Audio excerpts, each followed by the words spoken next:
আসসালামু আলাইকুম। কেমন আছেন সবাই? আশা করি ভালো আছেন। চলে আসলাম নতুন একটা ব্লগ নিয়ে। আজকে রান্না করব হচ্ছে পুঁটি মাছ ভাজি করব। আর সেজন্য পুঁটি মাছগুলাকে ধুয়ে একদম লবণ, হলুদ, মরিচ এগুলা দিয়ে দিলাম, মাখায় নিব। আর হচ্ছে প্রায় 4 সাড়ে 4 মাস পরে ডাল রান্না করতেছি।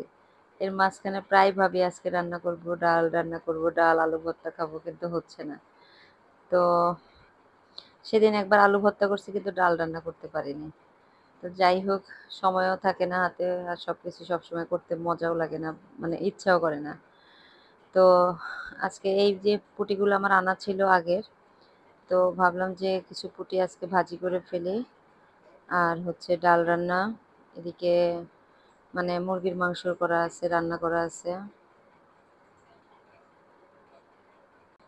আর শুটকি ভর্তা করা আছে, মানে শুটকি রান্না করে আপা পাঠাইছিল। তো বোনের ছেলেটা আসবে, তো ভাবলাম যে শুটকিটা বের করে ফেলি।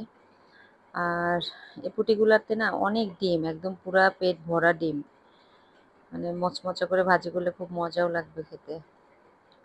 আর একদম দেশি পুঁটি। আমি অবশ্য বাজার করতে গেলে পুঁটি মাছটাকে খুঁজি, যে ছোট মাছগুলো তো আমি সবসময় খুঁজি, আবার পুঁটি মাছটাকে আমি একটু বেশি খুঁজি। যেখানে চোখে পড়ে ভালো ফ্রেশ নড়তেছে তাজা পুঁটি, সেগুলোকে নিয়ে চলে আসি। তো দুপুরে রান্না শেষ করে পরে মা ছেলে বসে আইসক্রিম খাচ্ছিলাম। তো এই আইসক্রিমটা আনা ছিল বেশ কয়েকদিন আগের, তো খাওয়া হয় নাই, মানে অর্ধেক খেয়ে খেয়ে ওরা রেখে দিছে এইভাবে। তো যাই হোক, দুপুরে এই তো এখন ভাত ভাত খাবো আমরা। ডালে একটু মানে হলুদ কম হয়েছে মনে হয়। আর এই যে মুরগির মাংসটা গরম করে নিয়েছি। পুঁটি মাছ আমরা ভাজার পরে এমনি খেয়ে ফেলছি বসে বসে। তো ভাত খেতে খেতে আবার মনে পড়ছে, মানে ভাত বাড়ার আগে মনে পড়ছে যে কতগুলা চিকেন উইংস এনে রাখছিলাম, সেগুলোকে তো মানে ভিজায় রাখতে হবে। তো ভিজায় দিয়ে পরে ভাত খেতে বসছি। এখন এই তো মানে বরফটা ছেড়ে গেছে, এখন সুন্দর করে ক্লিন করব, আবার কাটবো।